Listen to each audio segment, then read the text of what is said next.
Oh, thank you, everybody. And we're going to get going with the last section of the day. And it's so wonderful to see so many of you come back and join us for this last section.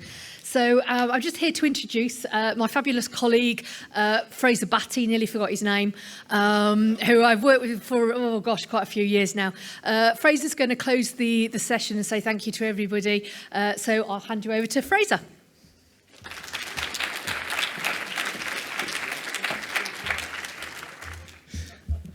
Thank you, Karen. Yeah, there we go. Gets to reciprocate.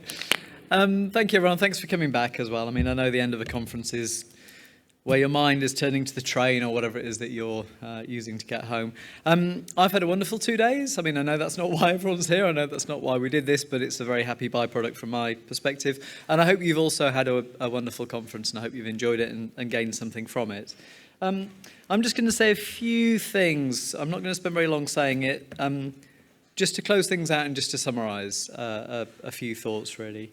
I've got two themes that I'd just like to speak to, or two themes that I'd just like to elaborate very slightly. The first theme, I can't quite work out the wording of this, and you can imagine I've been trying to figure it out because I've got to say these words in a moment. The first theme, I think, is something about celebrating the uncelebrated.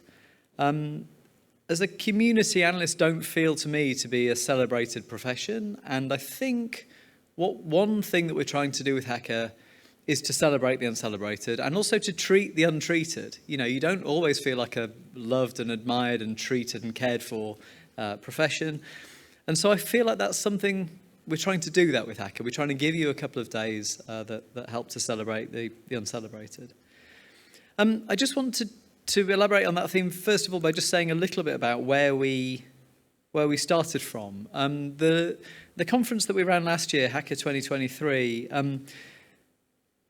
Peter, you said it, so I'm not betraying any dirty secrets here. We didn't really know exactly what was needed. We kind of had a feeling that something was needed. We knew enough to think it was a good idea to bring the profession together, so we kind of knew that was needed, but we really didn't know what it was that was needed. And so last year we kind of ran it as a bit of a tester, a bit of a pilot. We put our toe in the water and we just saw what went on.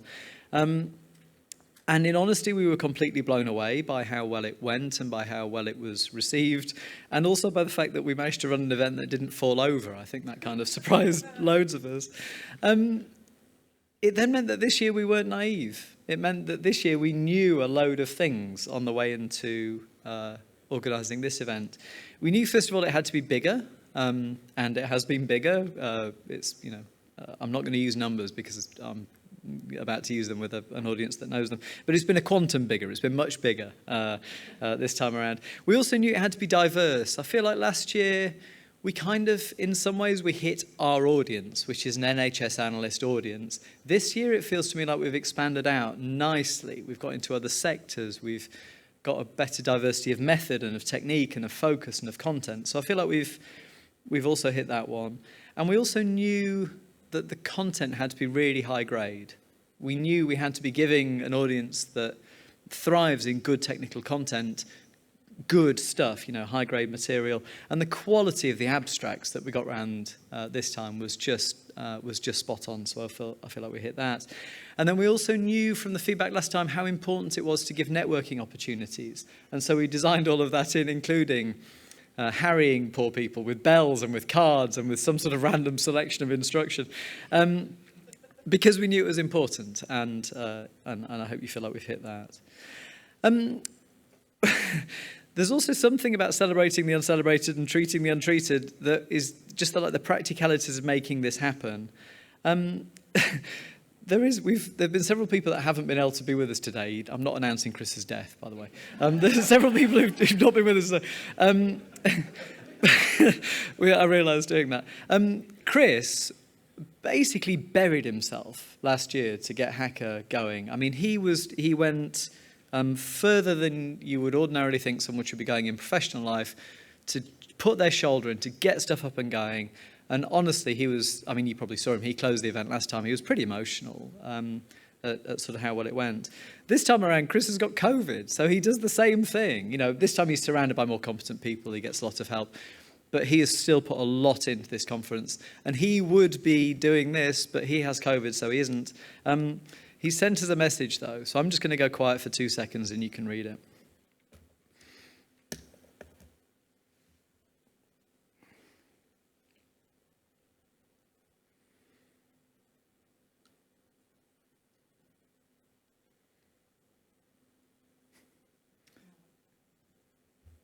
It's good, isn't it? It's kind of Chris. So for those of us that know Chris, that's also Chris as well, isn't it?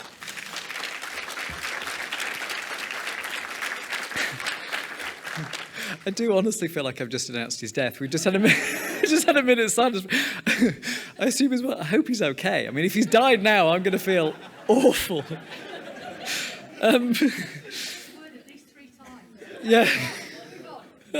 Okay, I'll move on. One of the reasons why Chris's last few months have been more pleasant than his last few months this time last year is because he has been surrounded, as he says, by profoundly, frighteningly competent people. When I mention names, I'm now not going to mention some people. So if I don't say your name, it's not because I don't think you've done an amazing job. But I think I'm going to have to look at Nat and Mache and Mahmouda and say, we've had an engine room for this conference that has been, it's just been amazing. Absolutely awestruck at what you've done. So can I,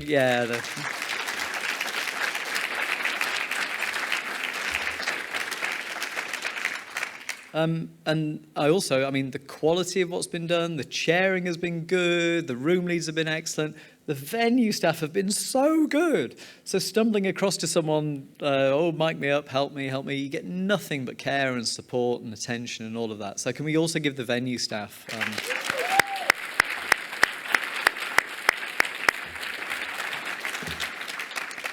So that was the first thing I wanted to say, is just I feel like with this conference, we're trying to treat the untreated and celebrate the uncelebrated.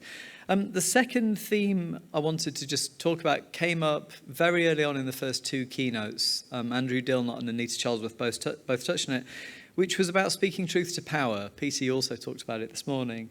And which is kind of weird, isn't it, when you end up being someone who feels like their job is to defend reality, is also about defending reality in the face of some unreality as well. A constant theme in the whole conference, by design and in every talk we've seen, has been about the role of analysis in decision-making, whether that's in policy, whether that's service configuration and running. The poor people that get to work with me at the strategy unit will know that philosophically I'm pessimistic and congenitally basically pessimistic. And yet, I think even on this theme of defending reality, I'm seeing more reasons for optimism than I am for pessimism, which is a very peculiar situation to find myself in. Various reasons for optimism I can see that are on that topic. First of all, I feel like the stage of the political cycle that we're at and the stage of the policy cycle that we're at basically just opens the space for analysis to play a much greater role. It feels like a bit of a breath of fresh air, like someone's just stepped off your chest kind of thing. So we're just at a moment in the political and the policy cycle where people are going to be all of a sudden hungrier for analysis in a way that I just don't think has been true for the last year or 2 years, perhaps. So there's reasons for optimism there. And we are serious about, Peter's thing, we're going to send a message to Wes. There's ways of saying it as though we're joking. Well, we're going to give this a crack. We're going to aggregate feedback and messages that you send to us. I'm going to show you the survey in 2 seconds. We're going to synthesize this. We're going to pull it together, and we're going to put a draft back to you guys in September or so. So we're going to pull something together and put it back to you, and see if we can, as a community, send a message that way. Other reasons for optimism. I've seen some spectacular examples of just really good broad brush analysis that help to illuminate different policy choices. The work that the Real Centre is doing, I just think is top notch.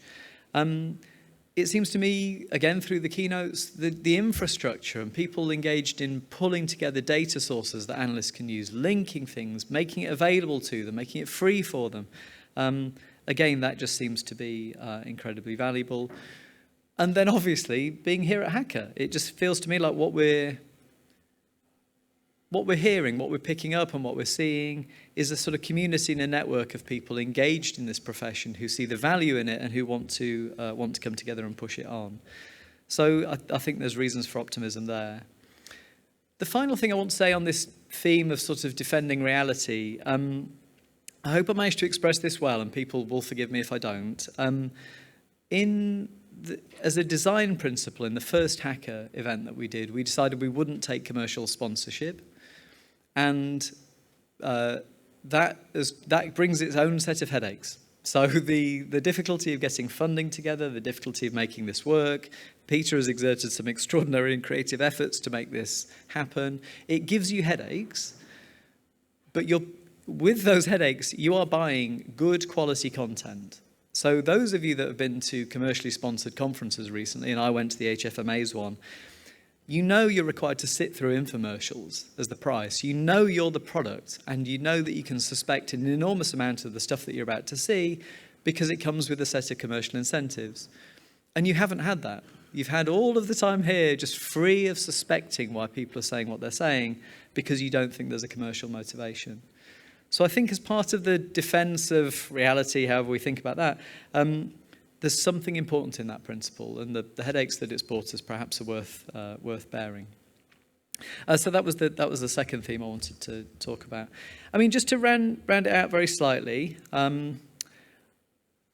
I said this yesterday, we are so serious about needing your feedback, it is ridiculous. So if we're gonna continue making the case for this, you know we need it to be a joint effort. It cannot just be us saying this stuff, and it can't just be Peter knocking on doors and making things happen. We need this to be a joint effort.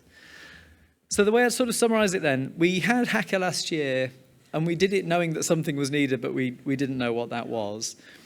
We gave that a go, and this year we've done what we've done.